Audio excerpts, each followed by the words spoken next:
Hello and welcome to the Build with Bear Workshop. My name is Pat Baer. I am here to assemble a model kit, and I'm also here to hang out with all of you. And I'm going to start things off by throwing the Bear Cave, the Lego, the Scythe, the Tier 2 blue emote into the chat. If you are currently a subscriber, you can reply with those emotes. If you are not yet a subscriber, you can say hi. You can use other people's emotes. And if you feel like being a lurker, well, you can go ahead and just lurk if that's all you want to do. Lashbrook is here. Hello, Lashbrook. Happy to have you here on this fine Thursday evening. It's time to work on a cool Lego set. I got Tails with me. Tails is hanging out. There's Tails. The overhead lighting is doing wonders for Tails minifig. You'll see it better in the overhead camera. But I got Tails. We're building the Cyclone, the weapon that Tails is going to use, vehicle weapon. Tails is going to use to take on Metal Sonic. That's right. They went and made a Metal Sonic. There's like 4 or 5 hedgehogs in the in there, and one of them is a robot. But he's not a real hedgehog because he's a robot. More of a plastic Sonic, really. Yeah, I mean, Metal is his first name, Lashbrook. It's not the description of what he's made of, you know? His first name is Metal, last name Sonic. I imagine his middle initial is T, which stands for the. He's Metal T Sonic. That is a dumb joke in the Sonic and Tails cartoon. Now there are 2 cartoons. Let's go to the overhead. You know what? Hey, let's go to the overhead camera. There are 2 cartoons that I'm referencing here when I speak of the cartoons that have to do with Sonic the Hedgehog. 2 American cartoons. There's also Sonic X, which is different. But there was a like Saturday morning cartoon that was on like the end, and that was like done by an American studio, and they wrote it, and it was like a darker story.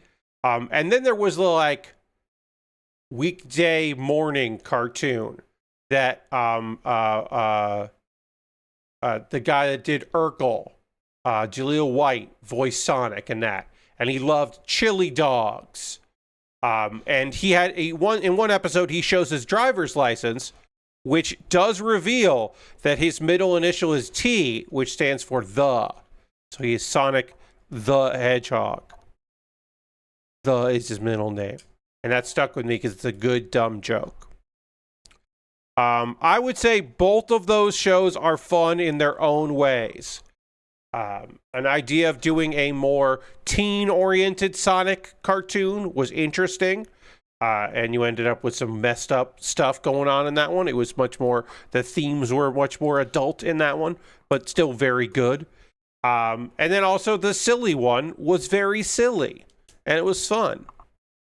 And so there was something to like about both of the Sonic the Hedgehog cartoons. Let's see. We need that. I should be reading, I should say. I should be engaging with some of the new Sonic comic books because they've always been good. The IDW stuff does have some writers and artists I really respect. Yasmin, a friend of the stream, Yasmin, is currently working on a Sonic comic, doing art illustration. She is a phenomenal illustrator, and they are lucky to have her doing the work.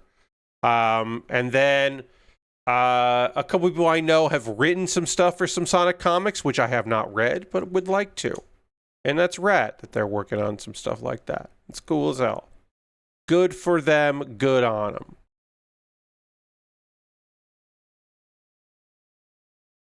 them. This is a weird thing to chat about here, but I want to talk about it because it brought up...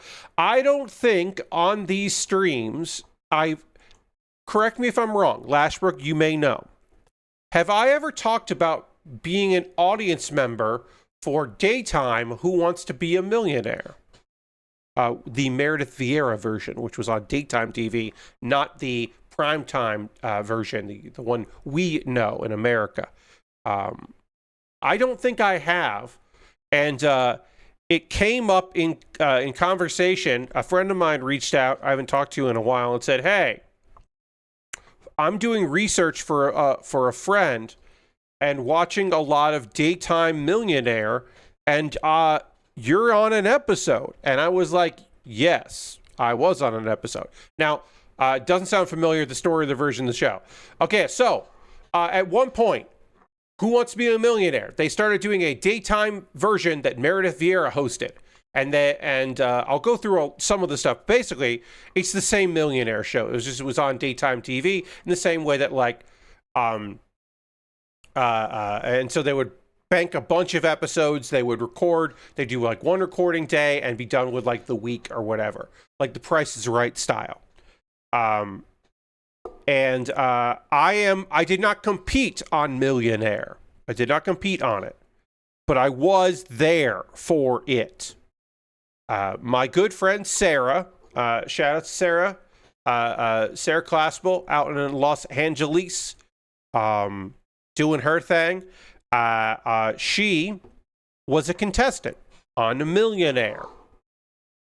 And I got asked by her to be her audience friend. This is a thing they do on a lot of these shows where they go to somebody, a family member, a friend, a coworker, a partner, and they go, hey, so-and-so, get right? And I'm like, oh, yeah. So I did get to chat with Meredith Vieira very briefly. Fun story about that. I was mic'd up to talk to Meredith, and they said, just talk at a normal volume because she'll be able to hear you, no problem. And I was like, cool. And she would have been able to hear me, no problem, except for the fact that, and you're aware of this, everybody watching this right now in the VOD or live, I'm loud. I'm a loud motherfucker. My voice projects. So I'm talking normally. I am, because we have eye contact. I can hear her, and I start talking, and I make it very clear, very soon, I should say, it's very clear, she cannot understand what I am saying. Hey, Lord Crashington. And that's because I was mic'd for the cameras, but in breaks on set, I was talking to people around me, and it'll be like, oh, yeah, that's my friend who's going up there. Oh, yeah, well, who do you know? Okay, whatever. And apparently the sound folks realized, wow, this guy is loud. He's like quietly talking to people, but he's got volume, which is true. In my many years of theater, I have never been asked to speak up. So they really pulled back my microphone. And so Meredith, who apparently she wasn't going to hear me being in the house. She was going to hear me through her earpiece. Couldn't hear me through that earpiece. So they had to turn my mic up for the interview. Because I was, like I said, I wasn't projecting because I was told just talk normally. And I interpreted that to mean don't yell and bust Meredith Vieira's eardrums. I didn't want that to be a thing. Like that one sketch I think you should leave where Tim wanted to talk about his date and everyone on set can hear his story. Yes. I didn't get up to go to the bathroom, but if I had got up to go to the bathroom, when I talked to the PA that was making sure the door didn't swing open, they would then relay the message that I needed my microphone to be turned off because they didn't want to hear me in the bathroom. And they didn't have to tell me that because I know that I have been on sets long enough over the years to know, yeah, you want to make sure that nobody wants that. Nobody wants it. You don't want it. They don't want it. Okay, so we got our cannon here, our Cyclone, and we're making some good progress on this. So, the story.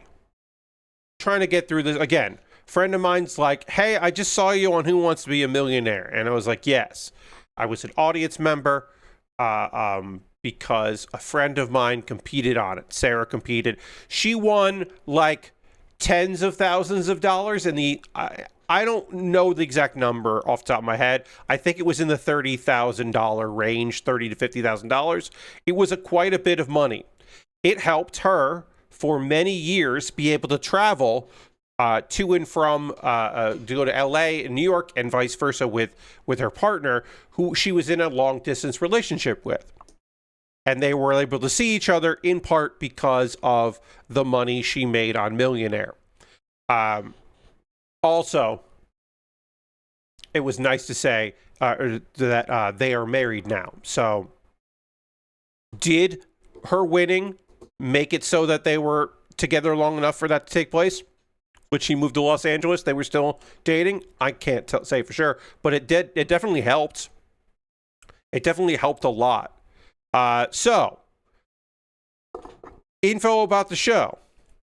I was not the first person to be asked to do this. It was daytime, obviously. You got to be available during the day. Another friend of ours got asked to be an audience member and be her audience member friend in the crowd. And he agreed to do it. And he was there for an entire filming, entire taping, because here's the deal. They don't know, they can guess about how many people they need for a taping, because they're going to tape multiple episodes at once. But they don't know how well someone's going to do, because if you get 3 questions right, that takes less time than if you go all the way to $1 million. Maybe you win, maybe you just get as far as, the million question. So what they need to do is always have people ready, the next few people ready. So you go with the understanding that you might not get up. So Sarah took a day off her day job, went and did the whole thing, did not get picked to go on. She was supposed to go on, so they rescheduled for a couple weeks. You don't have to come back the next day. It was going to be a couple weeks later. But our friend Will was like, I don't want to take another day. Hey, I don't want to take another day off, which I appreciate. He had to watch a 4 or 5 hour taping of Millionaire and didn't even get on TV and see his friend. So he was like, I don't want to do that again. Which I appreciate. So I became the next person to agree to do it. And I made the appearance, and I was actually on TV, which again is neat and fun. It was a fun bit of business. Luckily, after she was on, they rotated me out, and I did not have to stick around. I got lucky. She was, I think, second or third up. The audience was not just full of people there to be the plus ones. There was also a crowd that was bussed in that were just people that were there to watch it. To watch a taping, to have Meredith Vieira say hi. I've heard stories about how sessions of Whose Line Works where it seems like you could be rough if you're not ready for those long sessions. Yeah, and most people are. Most people are ready for that because they understand the assignment. But I totally understand. Okay, so we're done with the bag 1. So now we're going to work on bag 2. We got to open up bag 2, which again is a paper bag. I love anytime I get a Lego kit that is the paper bag. They have not fully transitioned over, but it seems like most new builds have that, which is great. So we got. So I am going to pause assembly so that I can do some knolling, and we got to build Metal Sonic, and then we got to build the rest of what we're doing for this thing. So we got to open up these tiny bags as well. So yeah, it was a very funny thing. This is the first time that anyone years later has mentioned, because anyone that knew I was on there just saw it because they wanted to see Sarah, and they also knew me. That's it. Now sometimes people see more than anything, it's people who are rewatching or watching for the first time Broad City.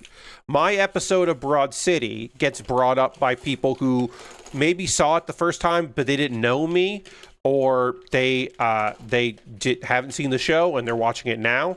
Broad City is the thing that like I get recognized in, that people are like, wait, what? The second thing that people recognize me for is the one episode that I appear in oh God, why can't I'm blanking on, why am I, this is embarrassing that I am like not remembering the full name of Difficult People. I don't know why my brain farted there, but my brain did fart. Difficult People. My one appearance on Difficult People, people see on occasion, there was like, they've been talking about how they have a script for a movie, and then some people started watching the show again. It's on DVD for the first time. And so some people are getting it on DVD, apparently. And so I had a couple people be like, hey, I saw you in that. That's neat.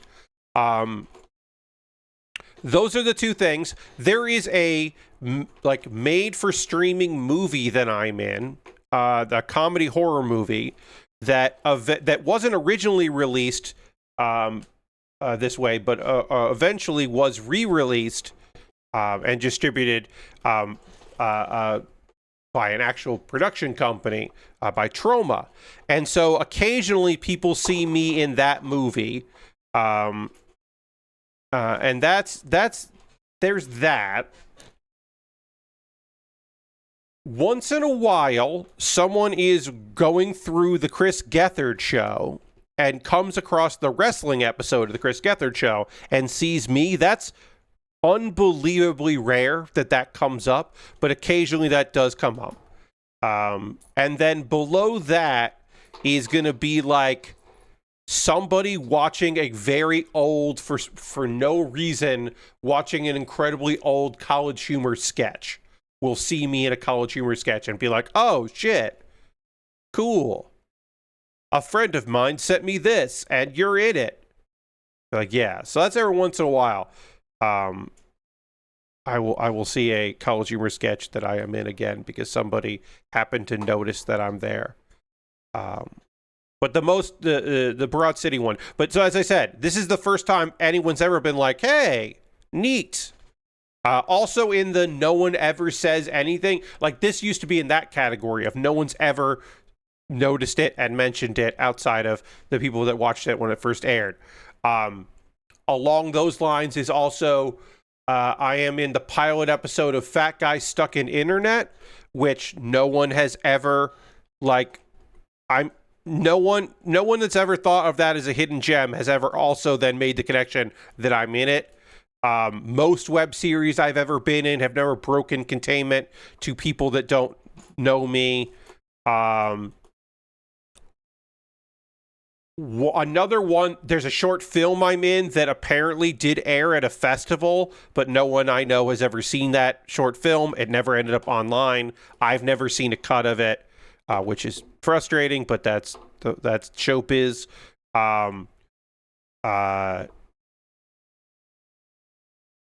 One time, somebody was like, oh, hey, I saw this short you're on and Funny or Die. And I was like, I at the time hadn't ever done anything for Funny or Die. Since then, I've done background work for one Funny or Die thing. But at the time, I had never done anything for Funny or Die. And I was like, what are you talking about? I might have told this story before. In my, like, sometimes things get weird and people start fucking you over. I did a pilot presentation for a friend of mine. A friend of mine asked me to be in this. It was like they had co-written this, like, they were trying to do a version of Drunk History because Drunk History was obviously a big deal. And they wanted to do a version of Drunk History that was like scary stories that were real, like people that had, like, people would read about like scary story stuff and then it would get reenacted. And I'm in this pilot presentation, like we're just acting the way somebody had told the story. I'm not surprised it didn't go anywhere, but literally, I didn't do it for any money, and nobody did it for any money. It was just like, the idea was eventually the presentation, if it got picked up by anybody, then we would get asked to be back in it to be like extras or whatever, which was like, okay, sure. Or if they ever aired the pilot, then we could renegotiate money. But as long as it was only a pilot presentation, nobody got paid anything. It was just there, whatever. We got paid in food. Sure. So there was craft services. So sure.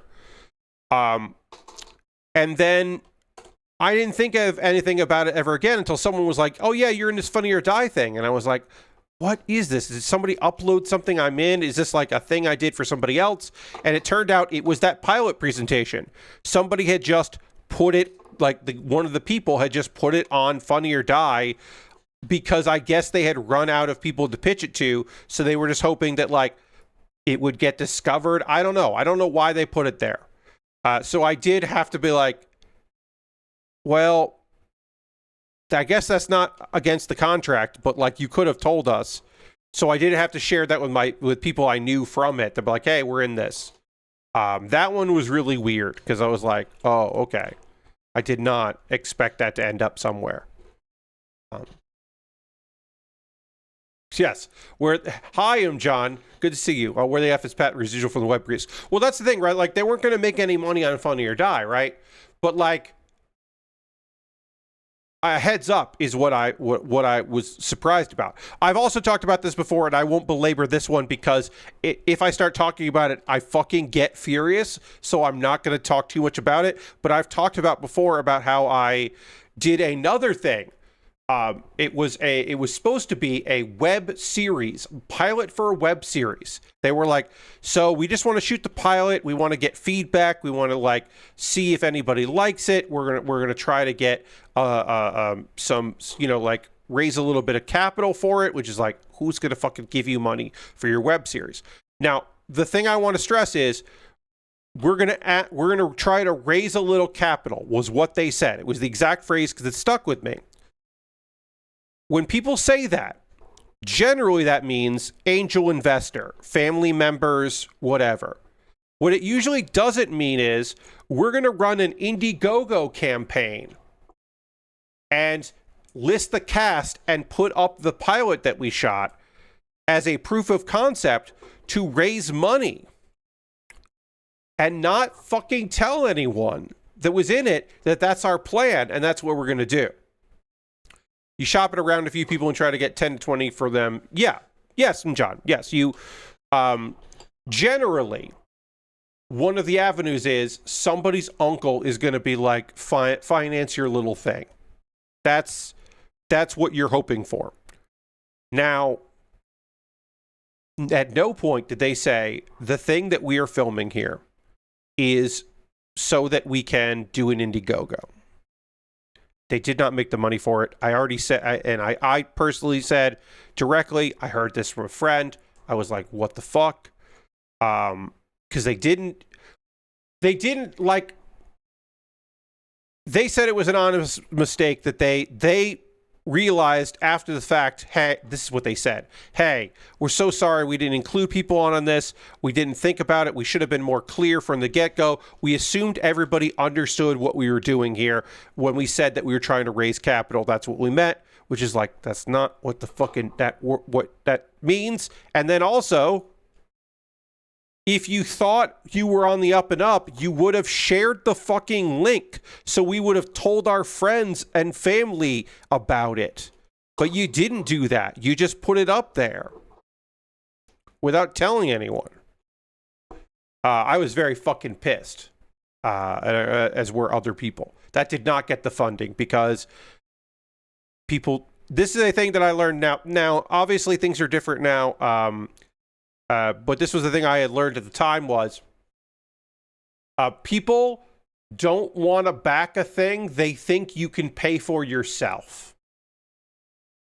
So if you are trying to make a video game, people understand you probably can't make that video game by yourself. Some people can't fucking understand that, but a lot of people can understand that. They can like put that together and they can reason with that.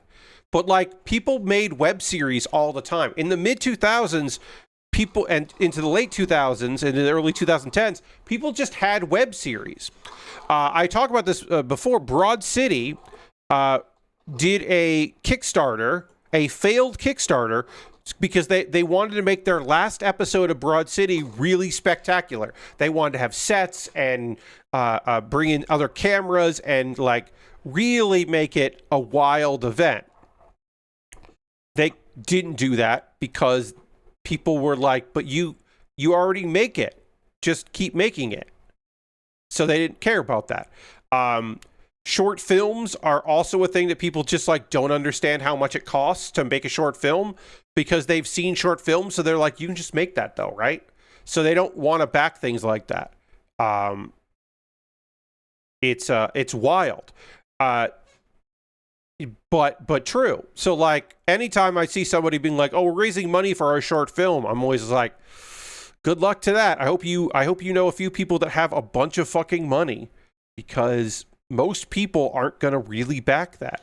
All right, we've got our Metal Sonic, like $500,000 for an hour of basic location shoots if you're paying for a venue. Yeah.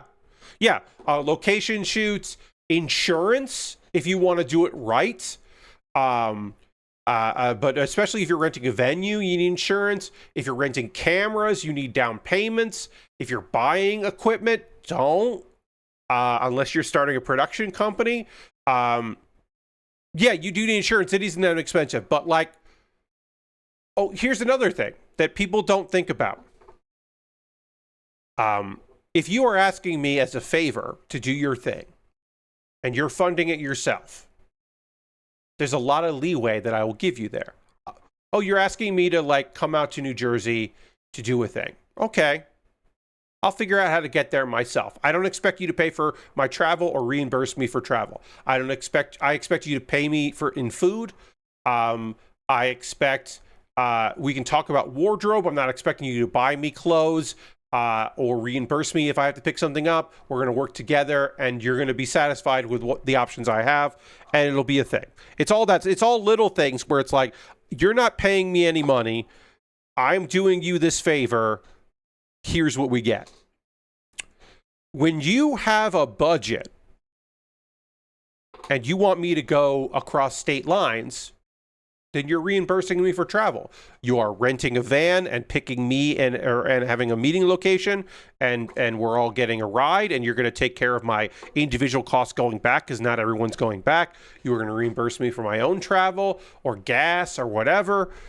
You are going to feed me. You are going to be in charge of wardrobe and fittings and all of that. All of those things. Because you have money. If you have money, you are going to spend money on the thing. Then I expect those things. And that was always the deal with no budget shoots. No budget and low budget.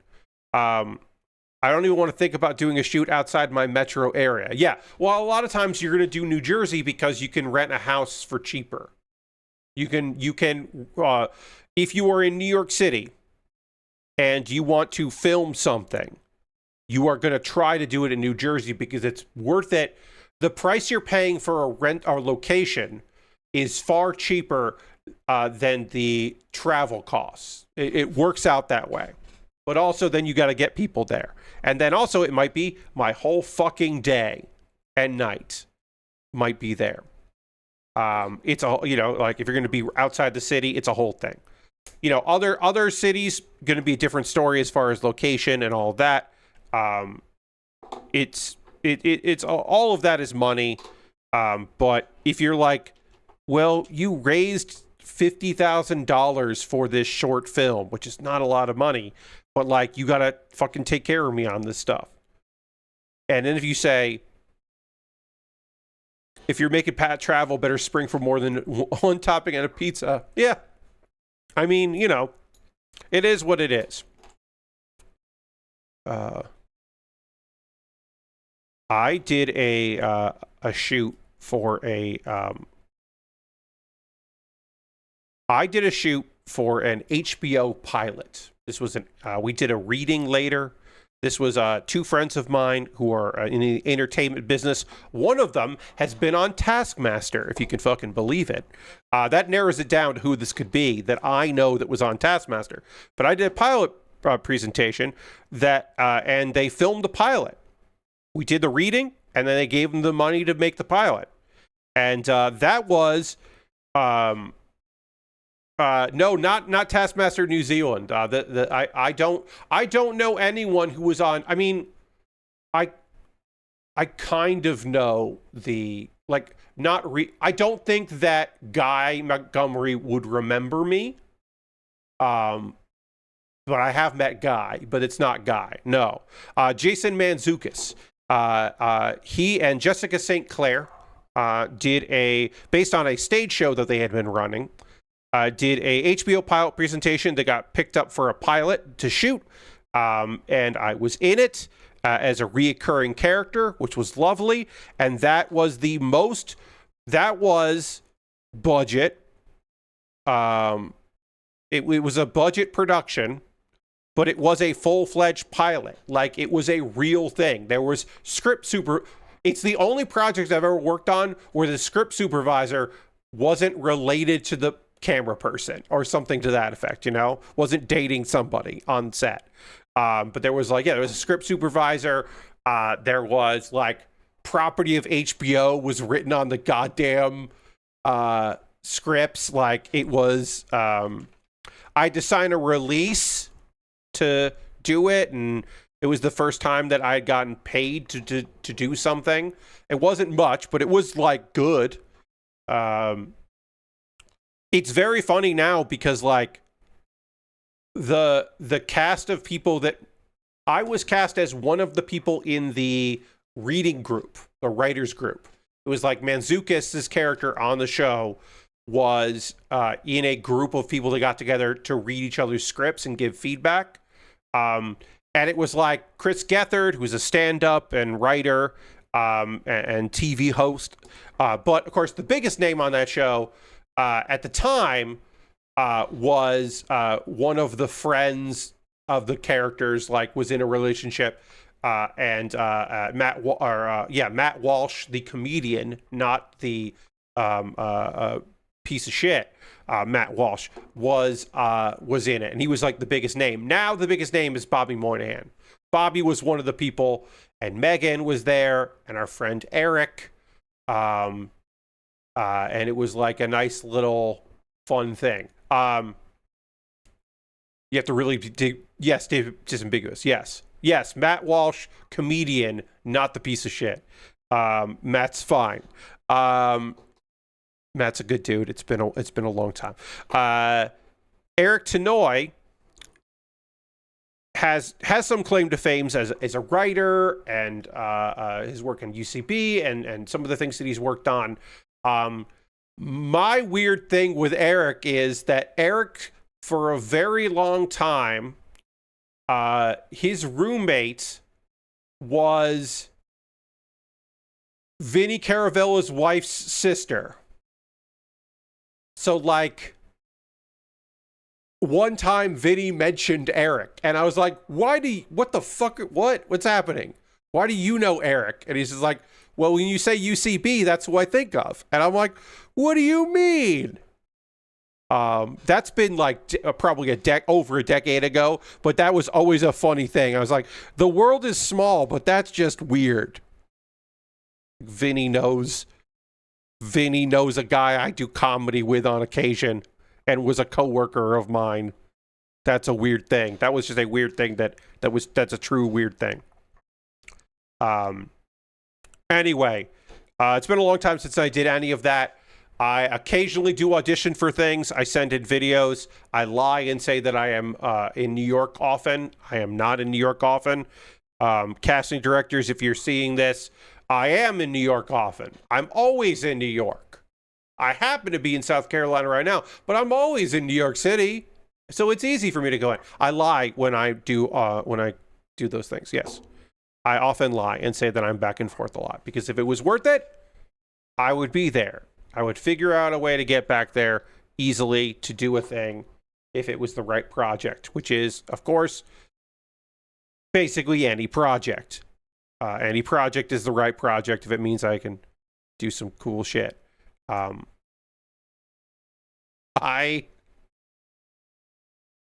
got the last thing I not one of the last things, not the last thing I auditioned for. One of the last self tapes that I sent in was for a TV show that has not aired in quite some time, but was doing like a third or fourth season, and it's based on true events with somebody that I was familiar with, friendly with, certainly acquaintance of, I would say, and they were casting a wide net to book someone that was a improv guru that by the end of the episode would be revealed that they had allegations of impropriety.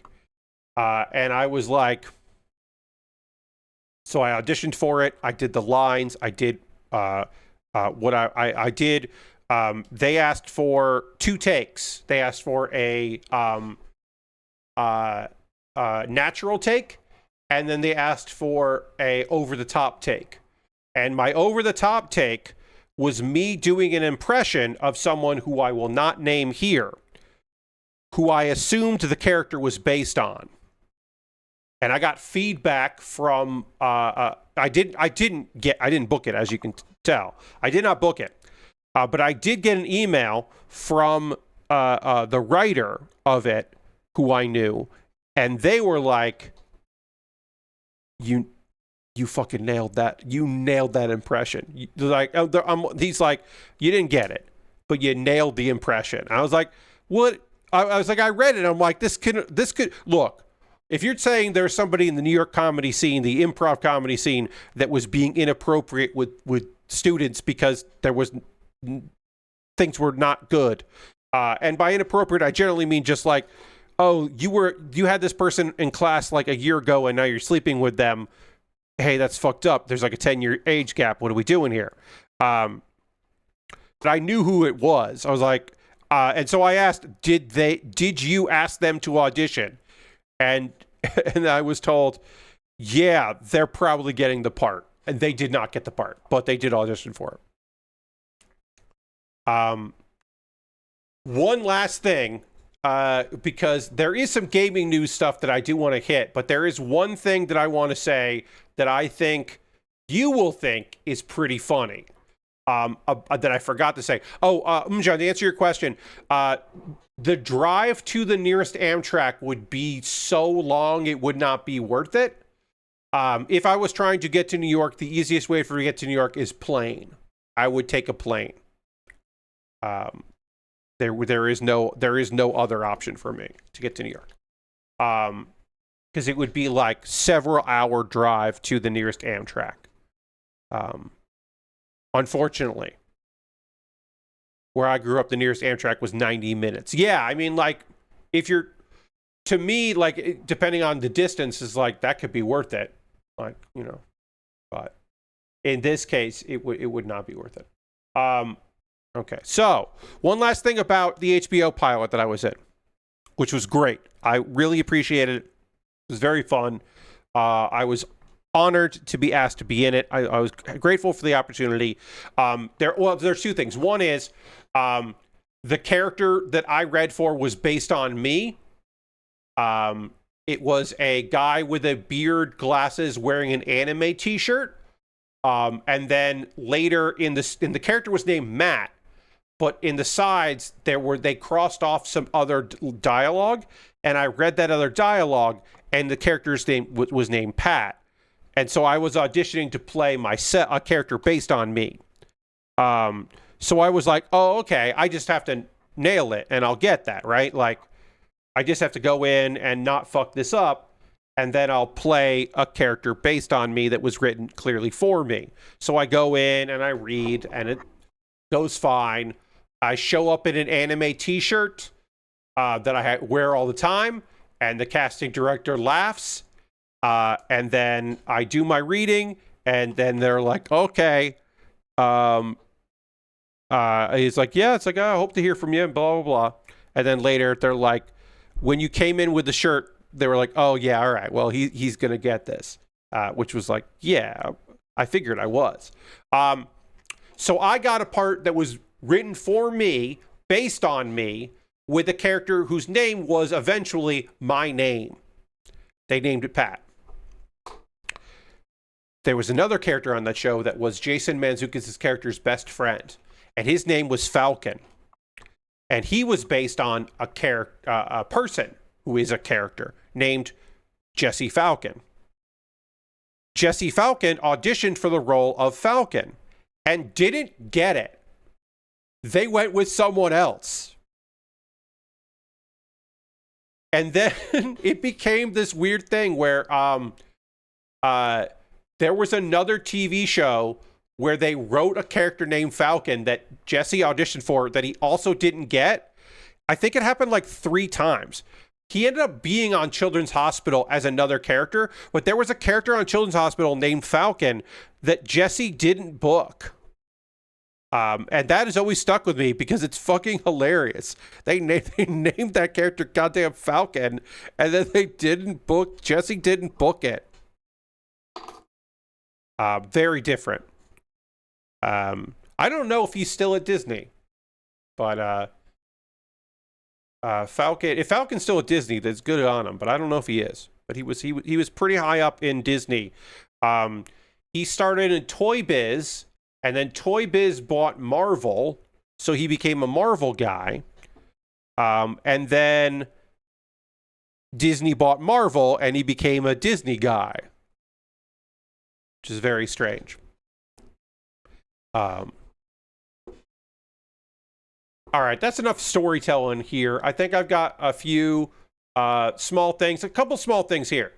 I don't give a shit that GTA 6 Extended Look is premiering on Netflix and not like YouTube.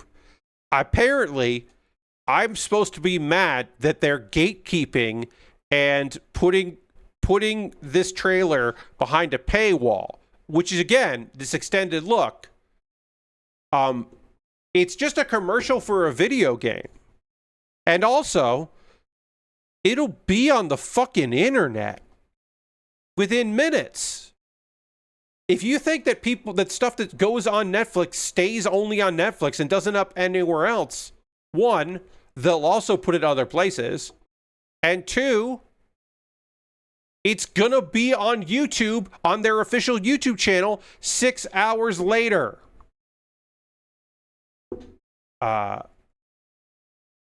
So literally, it's only a 6-hour exclusive. And it also, someone's going to upload the full thing to Twitter, like minutes after it airs. Like, what are we talking about? But people are very mad about that. I'm not mad about it.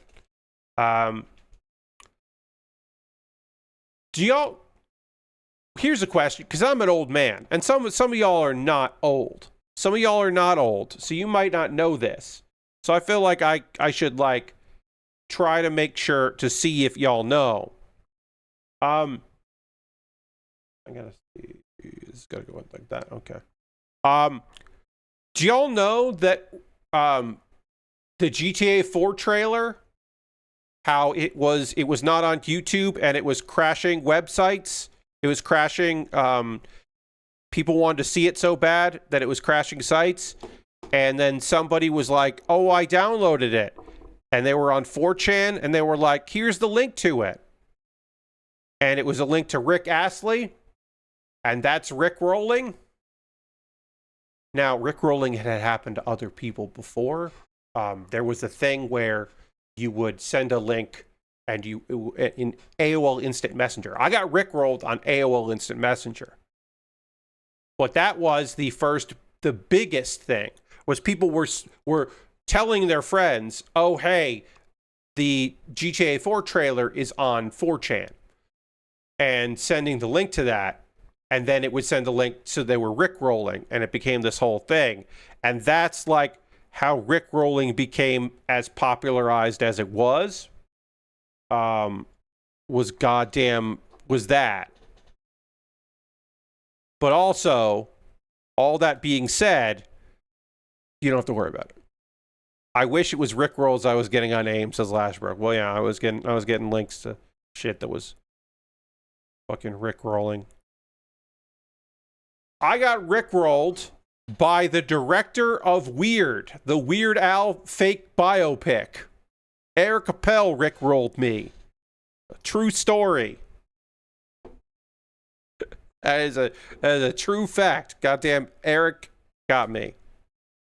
I wasn't prepared for it. I goofed. I wasn't ready to get rickrolled. Anyway, that's coming out. People are mad that it's going to be on YouTube for not going to be on YouTube for 6 hours, but I can't be mad about that because there are other things to be mad about. Again, not a lot of news, but there's some news. EA is going private. Y'all heard about that shit. EA's privatized. It fucking sucks. It sucks a big one. So many people are going to lose their goddamn jobs. The Kingdom of Saudi Arabia and Jared Kushner own EA. Which is fucking crazy to say, but that is true. They also, part of them being owned is EA taking on an excessive, insane amount of debt. And also the promises that they will reduce their payroll by like a lot of fucking money almost immediately. They will have unbelievable difficulty paying off that debt that they inherited to be purchased. And so many people will lose their jobs because of this. It's nothing. There's no upside to it. It just sucks. Somebody will just record that GTA 6 video and put it on YouTube or whatever right away. As I said, Lord Crashington, you will be within minutes, Lord Crashington, you will be able to watch that in full on Twitter. Within minutes, yes, it'll be on YouTube, and then, as I said, within 6 hours, it will also be officially on YouTube. So it does not fucking matter. It's just a 6-hour exclusive window for a service that not everybody has, certainly, but a lot of people do. Yeah, it's just awful. They went. It's bad. Devolver wants to go private again.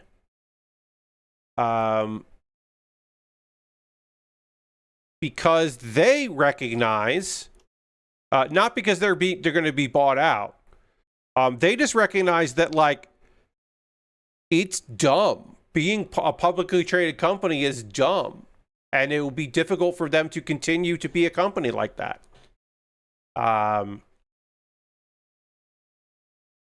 They shouldn't have launched an IPO. They should not have. But they want to delist and become a private company again because the global video game industry has undergone a period of significant disruption and volatility. Also, their shares had a huge devaluation before this statement.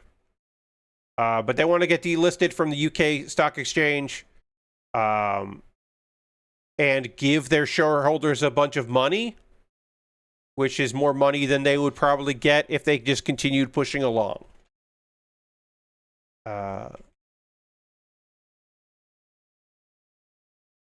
And basically, being private, I'm going to read the quote from there. Indie publishers don't have the consistency to justify being publicly traded. Indeed. The purpose is simple and positive. Being private will allow Devolver Digital team, especially the financial, legal, and executive team, to singularly focus the long-term health of the company and less on satisfying the requirements of the public market, which has nothing to do with being a successful game publisher.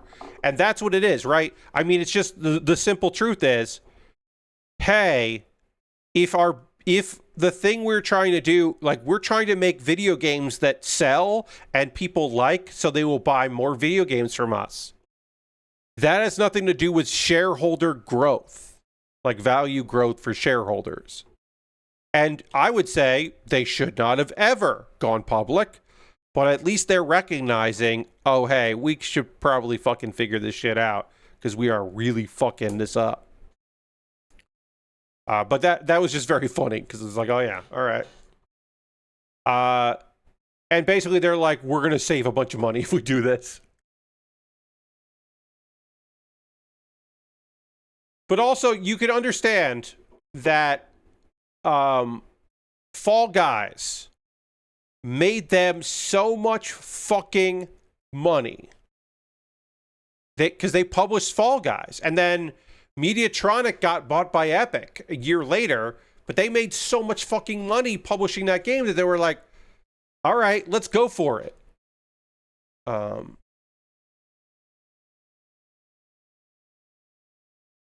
yeah, hopefully hopefully it'll all work out. Let's see, we'll talk about that shit later. One piece of good news, a little update. I wanted to throw in one little update. Yeah, they published it, yeah.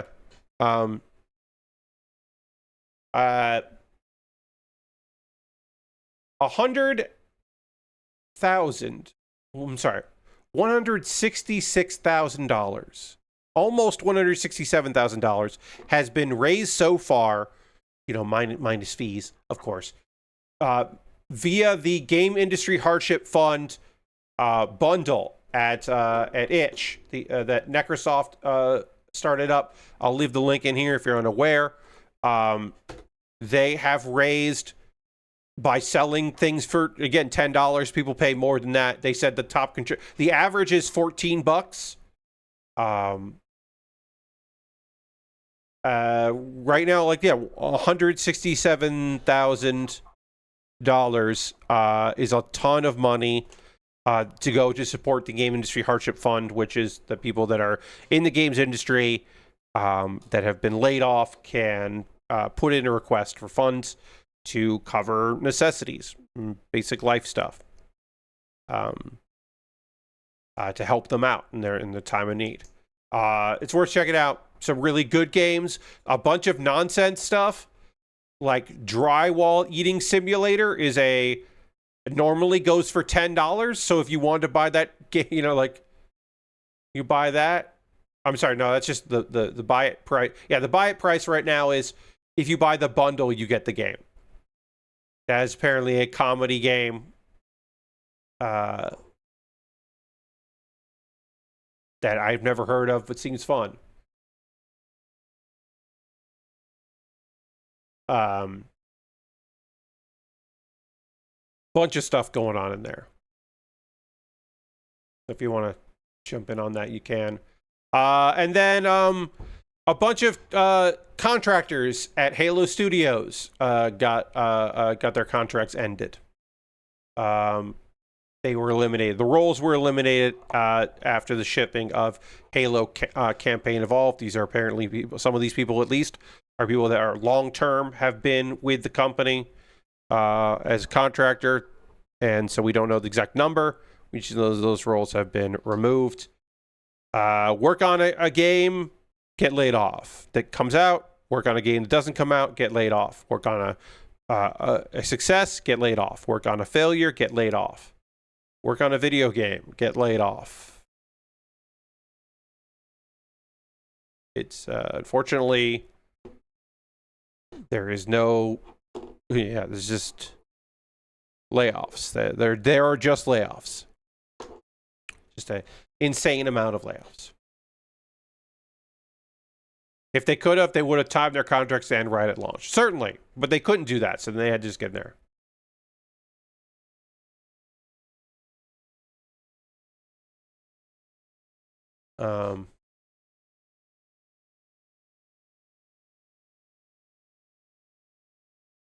Yeah, so some people are been putting out their stuff, talking about that.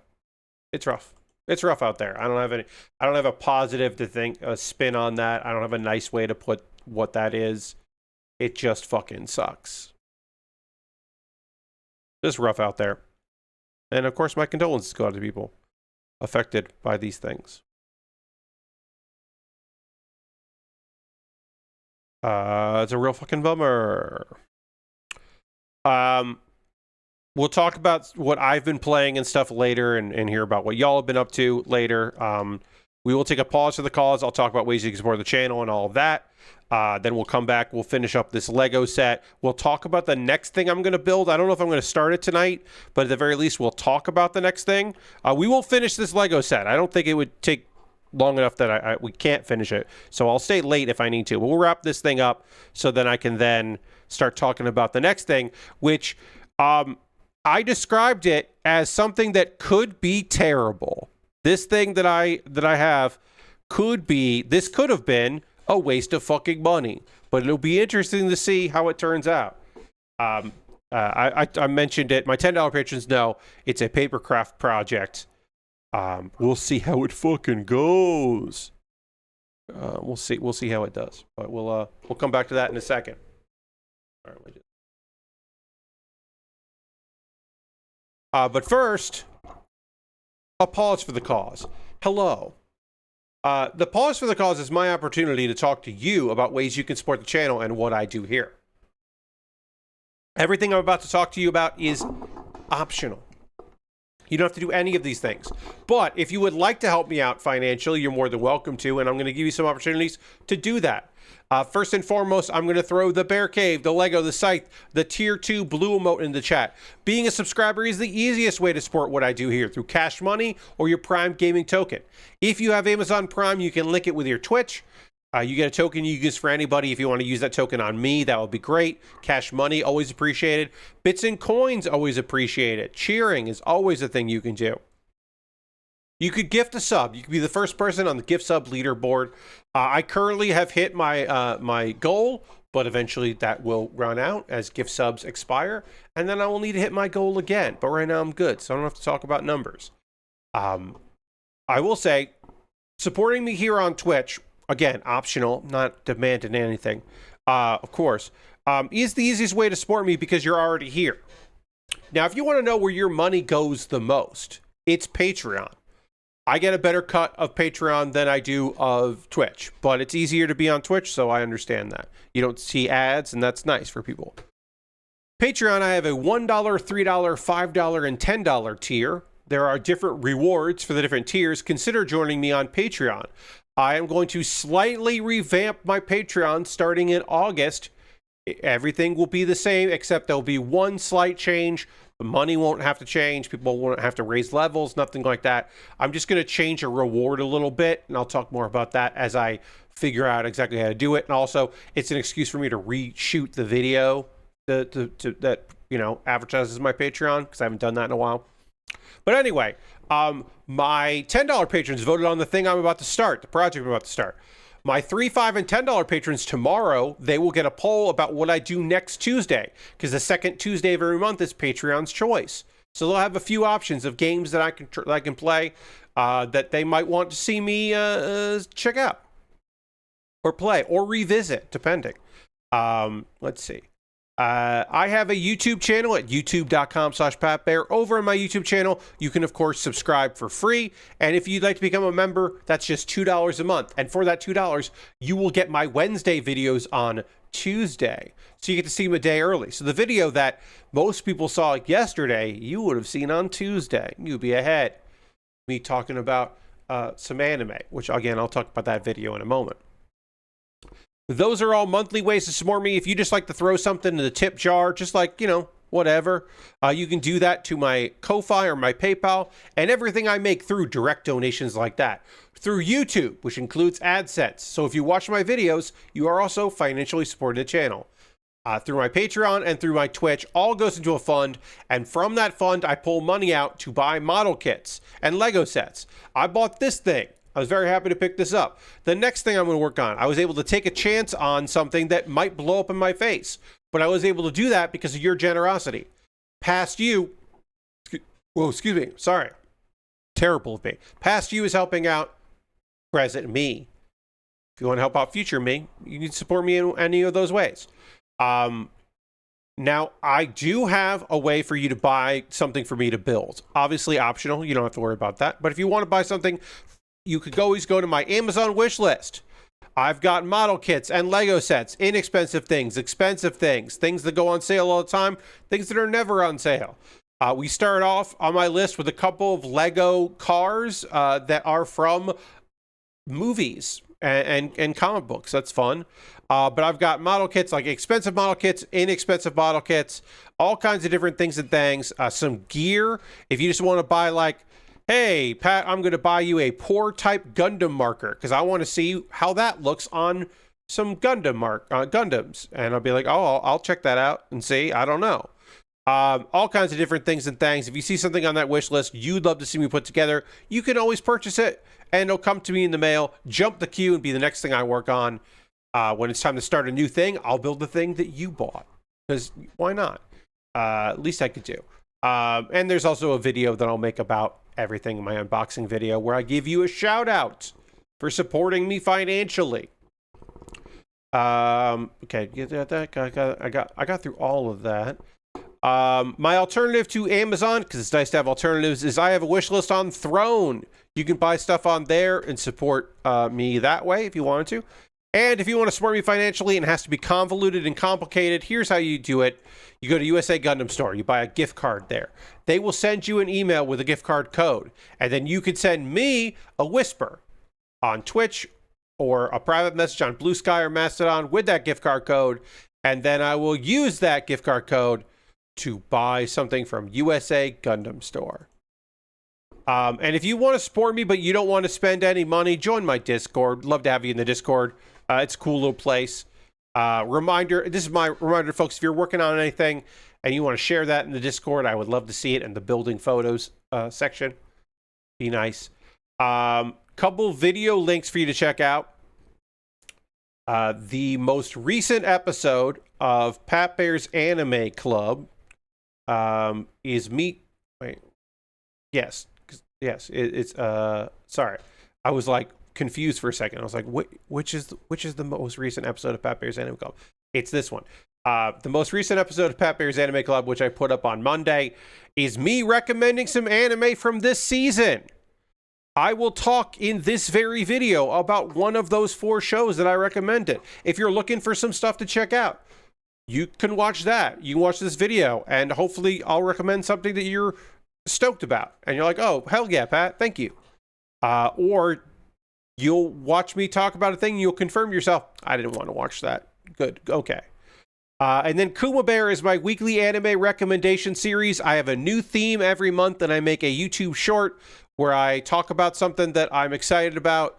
The theme for August is chillest of chill. Not all slice of lives are chill. Slice of life does not mean that it is a chill anime.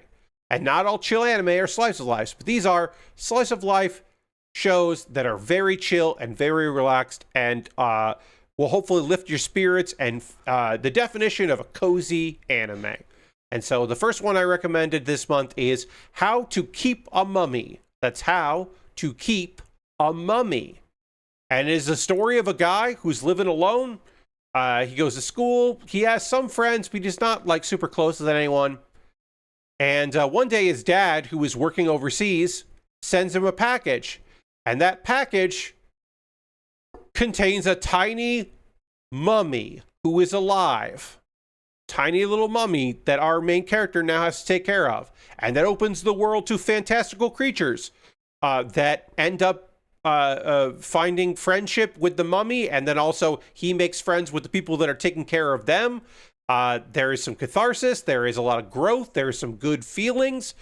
There is I think it's episode 10. There's one episode that has like a dramatic cliffhanger that feels like very out of place for the show, but mostly it's just really cute and fun, and I think you will like it. I'm sorry, I just have to check one thing real quick. I just have to see if that did anything. Okay, yes, yeah, all right. Some people are watching this. All right, that's good. Sorry, I'm very happy. It looks like somebody is watching my Kuma Baer video. And that makes me happy. Anyway, all that to say, How to Keep a Mummy is adorable, and you should watch my 1-minute video about how it's a great show. And then you can watch the anime. You can watch the anime later if you want. That's that. I'm going to talk about some other anime that I think is rad. And before I do that, I need to drink a lot more water because I am parched. We need to get back to the overhead camera. And we need to do all of that dramatically, which we will do right now.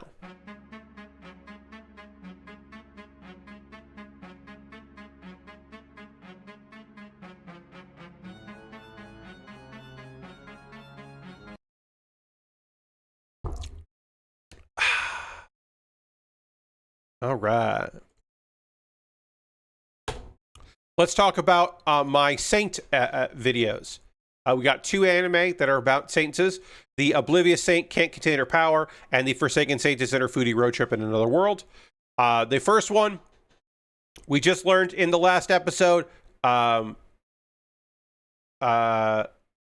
Carolina, she has holy power, which she didn't understand for the longest time. And her holy power, she is probably the Saintess, although they're going to keep that under wraps. But they're like, okay, well, maybe you can use your abilities to help the crown prince, because one of the big things that's happening right now is she is married to the second prince, who some people want to take over the kingdoms eventually, because the crown prince has been sick his whole life.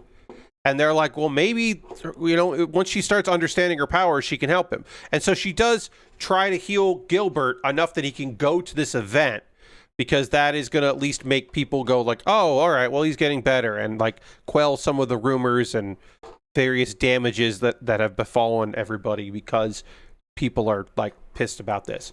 So Gilbert, it seems like it'll be okay. He can go to the kingdom. And he's feeling confident. She's feeling confident. He's sick again. Something is up, and he's sick again. And also, something is fucking weird about Gilbert, because he should get more treatments, either from the Pope or from her. But he's like acting really fucking weird about it. He's like kind of getting obsessed with Carolina and calling her mistress and just being fucking weird. And it's like very disturbing. It's getting odd. His behavior is being really odd. And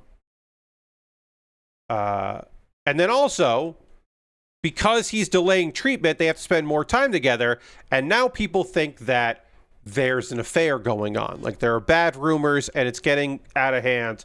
And there's like, one thing I'll say, there's a lot of fucking leaks in this goddamn royal capital, because a lot of people know a lot of people's business that they should not know what's going on about. But whatever. And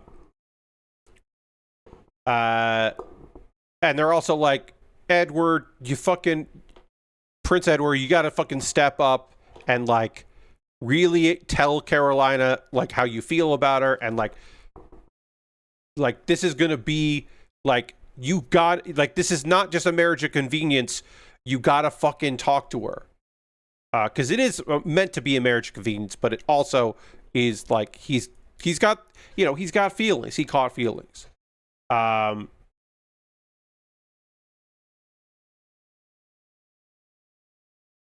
And then we witness Gilbert fall. Gilbert and Edward and Carolina are out, and Gilbert falls and grabs onto Carolina, and then smirks at his brother because he like faked it, which seems like an insane thing to do. And you're like, is somebody curse this dude or brainwash this dude? What the fuck's going on here? Like, what is this dude's fucking problem? Like, what is going on here? It seems like something is up, and is not good. But we don't know. We don't quite know what's going on right now, but it seems like something's up. But Edward is like, Edward does not handle it well. He's like, well, hey, if you want a divorce and you want to be with him instead, just let me know. Which is like, it's not her. Like, be mad at your brother. Don't be mad at her. What are we doing here? But he does say, but that would make me really sad because I'm in love with you. Like, he does finally confess that he is in love with her. It took a lot of jealousy, and it was fucking weird. It was a weird predicament, but he did confess his feelings. So that's fucking something. But also, Carolina's like, Yeah, no, I'm in love with you. Yeah, it's been you. I actually am in love with you. And they give each other cute nicknames. They now go by Ed and Lena.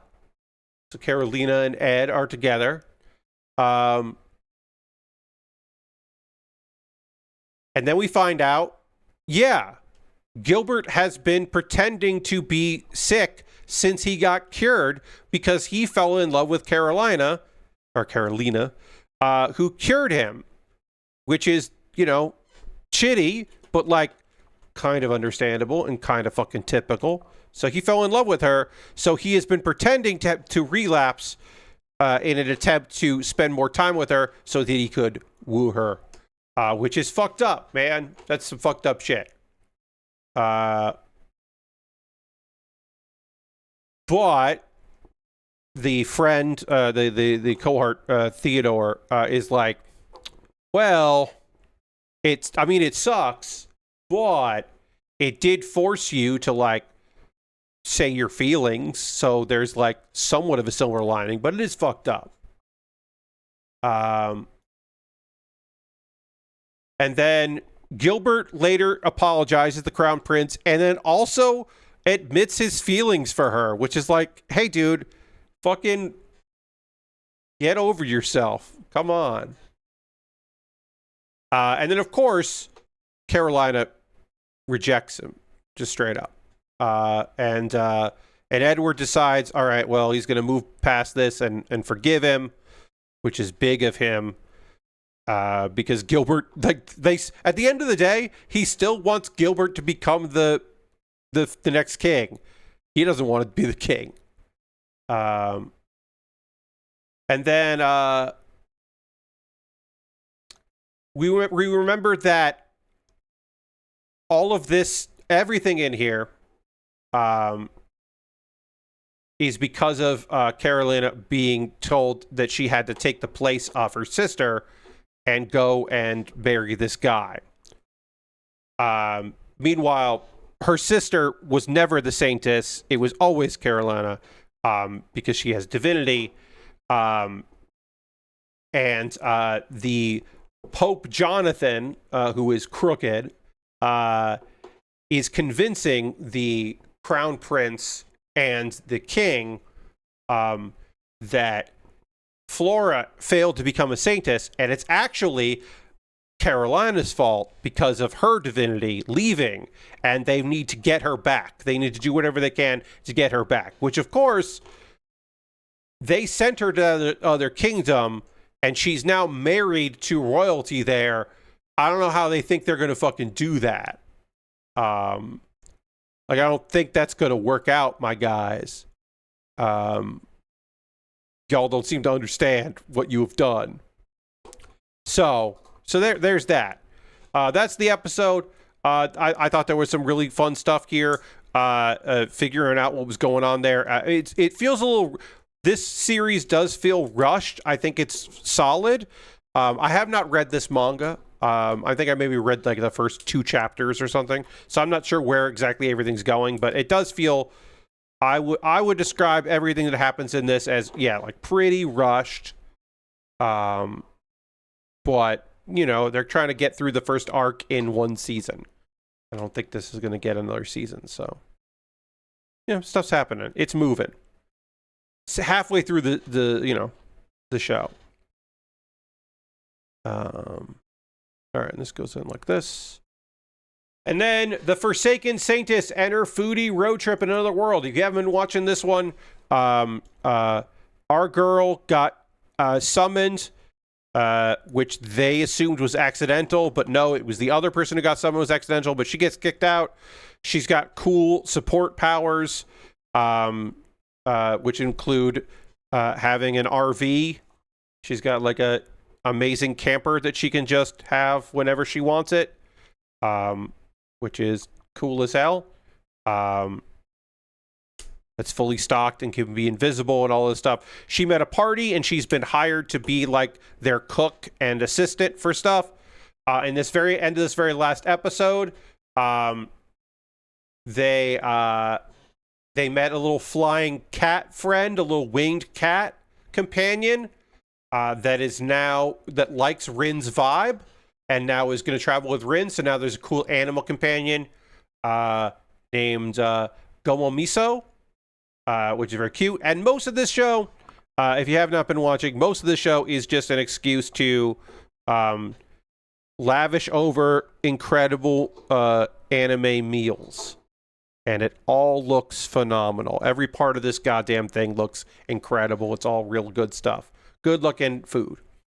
But they went to a dungeon, and in the beginning of the 5th episode, they are in an open field within the dungeon, and they are fighting a big monster called a wild ox. It is what you would think it would be.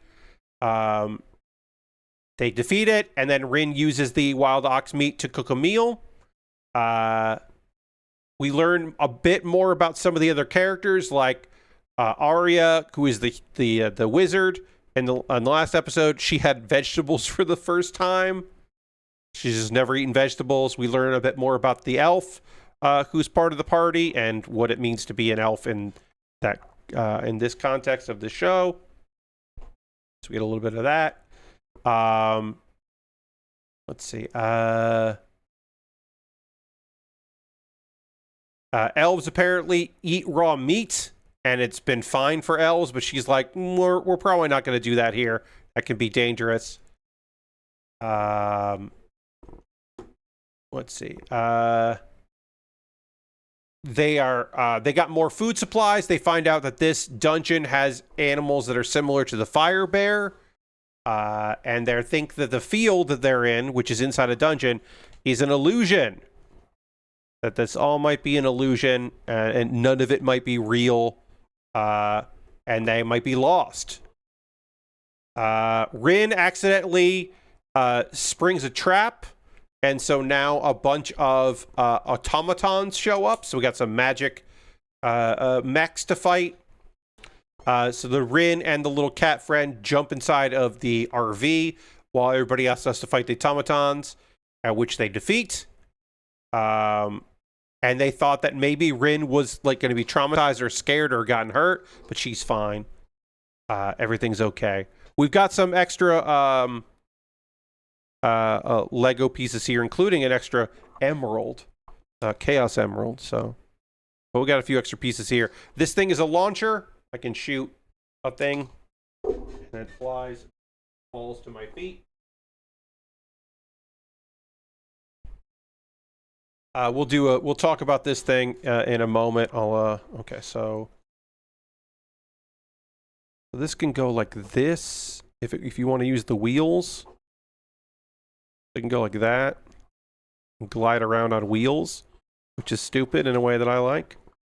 Or you can put these down like that and do like this, like cannon, or you can raise it up, which I think is how I would want to do it. But yeah, this little thing can walk around the Cyclone.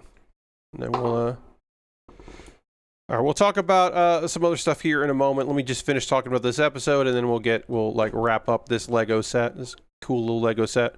Get some photos. Let's see. They have another meal. They eventually the illusionary field gets destroyed because apparently they were destroyed. They kind of wrecked the stuff that keeps it intact, which is good. And they find another set of stairs, and they end up in a snowy area, which some of them can't handle the snowy area, but don't worry, it's nice and warm inside of the camper van, Campy. And everybody gets warmed up thanks to Rin. And then get some hot cocoa, and then they find a mysterious building. And then they enter the building. We are now at the point in this show where we are past where I have read in the manga, so I'm excited to see more stuff with the manga, or that's past the manga, because I enjoy this series. It's cozy. The food is fantastic to look at, and it's a good time. I just enjoy the story and the characters and the Romance is unbelievably slow burn. It's undeniably slow burn between the characters, but that's fun. It's not really the point of it. There is romance, but it's mostly just a fun action series with good food and stuff. I have completed this project. I am done with the Lego Sonic the Hedgehog Cyclone versus Metal Sonic set. This thing is done. We got some cannons on here. The Cyclone.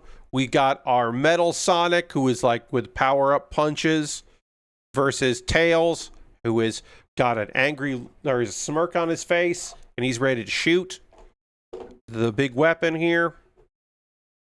And oops, this is looking real cool and real fun, and I'm excited for to put this to bed. Now I have a Tails and a Metal Sonic to add to my minifig collection, which has been growing over the years of doing this. You know, I could put Sonic. Now I have Sonic and Tails together, and Metal Sonic, and a big Donkey Kong, and Kid Luffy, and Shanks with 2 arms, 2-arm Shanks. I got some good minifigs. Doesn't want to stand up. It's top heavy because of these things. We'll see if that...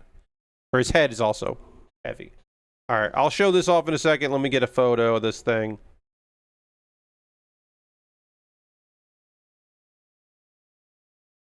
Photo taken.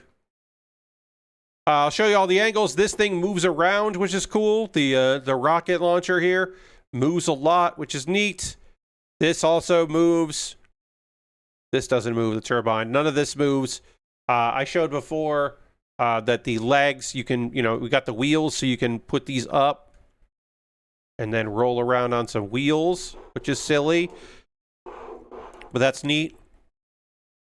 2-Armed Shanks is a great debut album. I went downhill after that. Yeah, I hear Lord Crashing it. But it's, hey, how many bands can say they had a great debut album at all, that people cherish? So take what you can get. But yeah, it's got wheels, which is silly. And then it can move. These things can move. There's a lot of movement in this, which is fun. Because you can do it like closed up here if you want. But I don't want to do that. And you can really open her up, which is neat. So yeah, a lot of movement on the Cyclone vehicle here, which is great. I should say, I don't think I ever said this. Our Tails minifig has the tiny short legs here, so it can't sit down. But does have 2 tails that are rubber, and they do have some movement to them, so that's fun. But Metal Sonic can sit down. Metal Sonic does have a full frame. That's to make Tails shorter, right? Tails is short, comparatively. Do that so you can see. Got a little short friend. A little short stack. We do have some extra parts, which is always nice. A full 3rd tire, just about, which is good. Always nice to have some extra parts. Yeah, this was a fun little build. I have now done a couple Sonic builds, and I'm happy that I've done a couple of them. But yeah, this one's neat.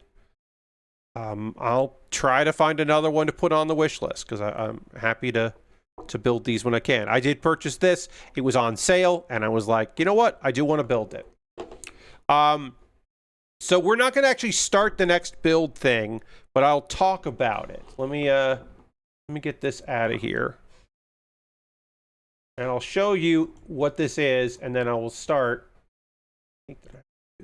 An image. Hit browse. Gotta go here. I didn't do this image ahead of time. Here it is. And then I gotta rename it, and then shrink the image. Rename it. 4D. Alright, and then let me make this so it's not incredibly big here. And we'll talk about this this Squirtle that I'm going to be working on next. There it is. We'll put it right over there. We'll make it bigger here so you can see, and then we'll talk about it. This is the next thing that I'll be building, which I'm going to start on Saturday, and it is a company called Foodie Build, and it has this is 180 pieces here. This is Papercraft. It is a Squirtle 3D puzzle model kit. I don't know why they call it a 3D puzzle, because we're just going to follow the instructions and build it. It's not a puzzle. This is apparently actually licensed, because on the Pokemon logo is there, and on the back they do have the Spin Masters and all this other stuff, and who these people are, the Pokemon characters, the years. Game Freak is mentioned. So apparently, like, this is a real thing. Now, is this going to be good? I have no idea. As I said, this could blow up in my goddamn face and be a goddamn nightmare. This could be terrible. I'm going to make this smaller here. Put it over there. This could be a disaster. Let me see how much I think I got this on sale. So let's do... Let me look this up on Amazon. That's where I got it. Okay, so let me see the order. View order details. Patent 3 streams. Squirtle is a goddamn nightmare. Yeah, we'll see. Okay, yeah, so I bought this for $10. I got this on sale for $10. It is currently $22. So I got a deal on it. There are other ones. There's a Meowth and a Bulbasaur and a Pikachu and a Charizard and an Eevee and a Charmander and the 3 of the evolutions of Eevee, which is cool. That's a big set there. That's somehow $65 or $66. I don't think I'm going to get that.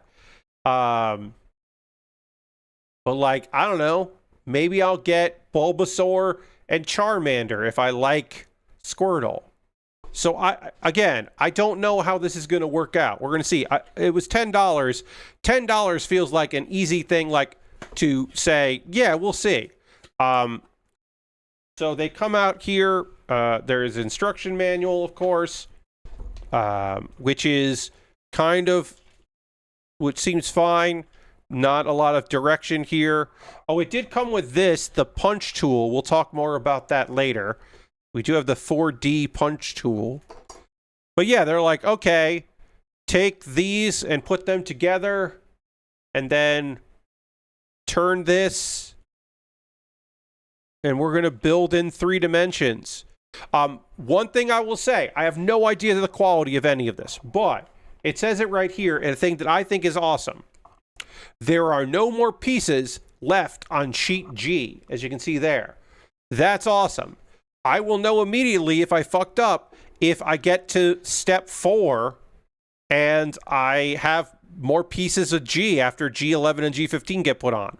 I'll be like, oh, fuck, I messed up because I have more of those. This could take 1 stream. This could be 2 streams or 3 streams or 4 streams. I have no idea how long this will take, but it looked kind of fucking neat, so I picked it up. Like I said, it was on sale. And then eventually it'll have a base and it'll be all done. Now, one thing I will say is you may know Spin Master. Spin Master, the company that made these 4D builds, that's the company that makes the Magic the Gathering jigsaw puzzles that I assembled. So that did make me think like, oh, okay. Now, they don't say Spin Master on this Amazon listing. They say 4D build Pokemon Squirtle 3D puzzle model kit. And then they say visit the 4D build store. Apparently they have some K-pop Demon Hunters 4D build stuff. They have a Rumi figure where she's eating a cup noodle and it's inside a giant cup noodle box. And I'm adding that to my wish list, my Amazon wish list, because that's pretty fucking great. I'd build that. I'd definitely build that. Lord Crashington wants me to dance button. Thank you for using your channel points for the dance button. Here is the dance button as I, and then I'll explain more about this, what I can tell you about this stuff.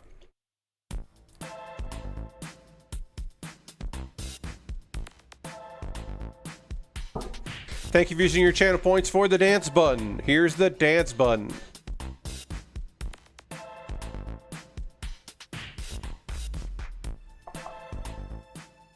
So anyway, Spin Master is a company that I have bought from before, and I bought those puzzles and they were good. So that makes me a little bit more interested in this. So it's papercraft, right?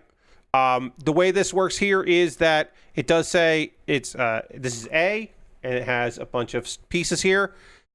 It's double-sided. So if I read like A20 and I'm like, well, this only goes to A16, I'll flip it over. And then there's A17 and there's A20. So that's interesting. The other thing is, I did do a test. This piece I put back, but I can remove it. So it comes with this puncher, and I'm like, well, if I do like, let's say I wanted to get this open, and I like pressed here. This is cardboard. I'd leave a spot on it. So what I ended up doing is I started punching around where it breaks, and then it kind of popped out. And you can even see like the back here from over here. And then I don't know if this little part needs to be separated, if it pops out or not. I'll find out later. So I'm leaving it as is because I don't know. It's indented, which makes me think that another piece just fits in there. And so that's a load bearing. Apparently you don't need glue for this. We'll find out. What I think I'm going to do is, instead of using this, which I don't like, I'm going to use a spudger. And so I'll take another piece out and we can try with the spudger here. Because I think if I just go along the seam here and like hit the seams and kind of like pop it out like that, I think that is a better idea than using this. Because I think what they want me to do is like just, maybe they want me to poke around here, but they don't say. The instructions don't have a guide. This is their guide. This is the guide that's here. That doesn't seem good. So,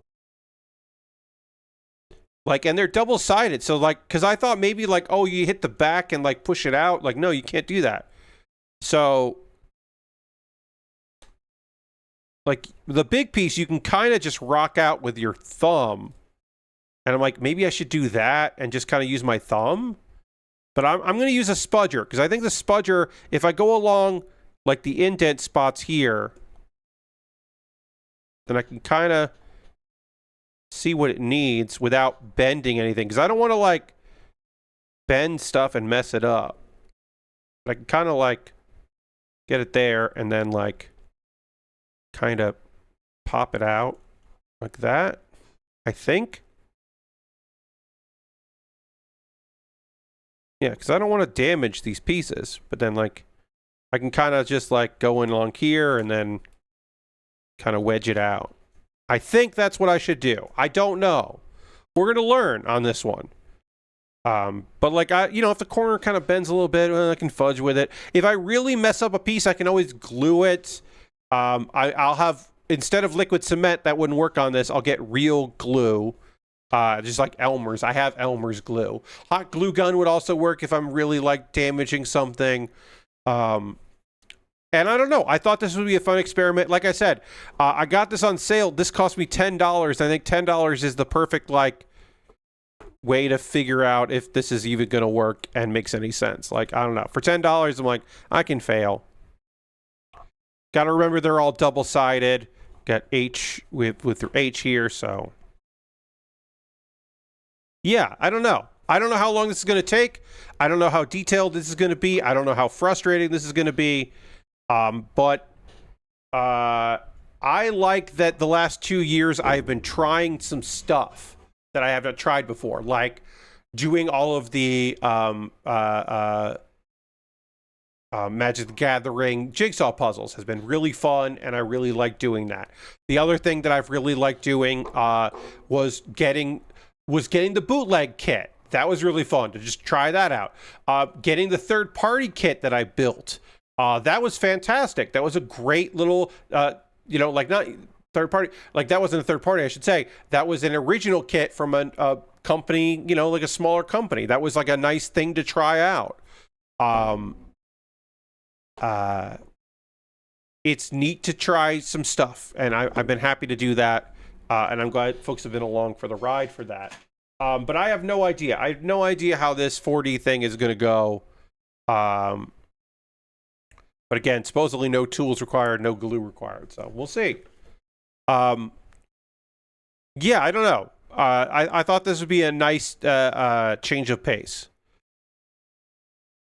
Also, this is just funny looking. Like, this is how big it is. It's like, what? It's like when you buy something on eBay and they do the scale, but they use the t-shirt scale, and you're like, what? Oh, okay, this thing is most of a t-shirt, a large t-shirt. Okay, like, that doesn't make any sense. Anyway, that's going to be Saturday. I'm going to try that out on Saturday, and I think I am going to actually end the stream a little early tonight. My apologies. My allergies have been kind of whooping my butt. So I'm going to wrap that up. On Saturday, we'll talk about some news stories I didn't get to here. 9 inches tall is bigger than I figured. Yeah. Yeah, it's going to 9.2 inches tall. That's 23.5 centimeters. So that's pretty tall. Yeah, it should be kind of a fucking thing. We'll see how how big it is when we're done, how it feels. But yeah, on Saturday, we'll start this new project. We'll talk about some other gaming stuff going on, and there's a couple news stories we didn't get there.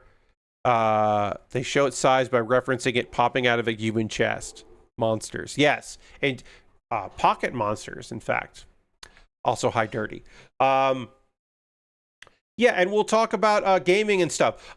For Saturday, I will have, by the time you see me on Saturday, I will have played Big Walk, if you can believe it. I'm playing it tomorrow. So I'll be able to talk about it on Saturday and talk about Truck-kun, which I played on Tuesday on stream, and I played a little bit more today because there was the week 1 update came out, and now I'm driving a truck that looks like a wizard. It's got a wizard hat on it. And I need to do other stuff to unlock other outfits, which I would like to do. But I don't mind the wizard outfit. I think it's fine. Classic wizard. So I'm excited about that. And I'm also excited to hang out with all you on Saturday. I hope you'll come out for that. That's going to do it for tonight's stream. Like I said, I'm going to end a little bit early. Not much, but a little early. Just worked out that way. And then we'll start up with this new project, which should be really interesting. I'm going to blow my nose and probably go to bed a little earlier than normal. Who should we go hang out? Well, the only person that we always end with a raid, as Mjad says, indeed. The only person I'm following who is live right now is Giant Bomb Forever. So we're going to go hang out with the good folks at Giant Bomb Forever. Right now we've got Vinny's in charge. Oh, this is a Beast Coast thing here. This looks to be Mario Sunshine. So we got some Mario Sunshine shenanigans happening over on Giant Bomb Forever, which should be a good time. Let's go hang out there. Reminder, my next stream will be Saturday, 9 p.m. Eastern. I'm starting a new project, which could be fucking terrible. You might see me swear a lot, or it could be rad as shit. Either way, you'll be the judge. Thanks so much for being here. I hope to see you soon. Goodbye, everybody. Until the next one, goodbye, goodbye, goodbye, goodbye, goodbye, goodbye.